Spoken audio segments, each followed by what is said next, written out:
एकदन्तम् चतुर्हस्तम् पाशमङ्कुशधारिणम्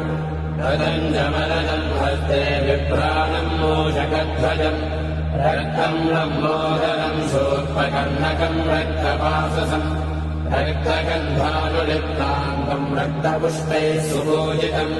भक्तानुकम्पिनम् देवम् जगत्कारणमच्युतम् आविर्भूतम् च सृज्यादो प्रकृतेः पुरुषात्परम् एवम् ध्यायति यो नित्यम् स योगी योगिनाम् वरः नमो व्रातपतये नमो गणपतये नमः प्रमथपतये नमस्ते अस्तुलम्बोदराय एकदन्ताय विघ्नविनाशिने शिवसुताय श्रीवरदमूर्तये नमो नमः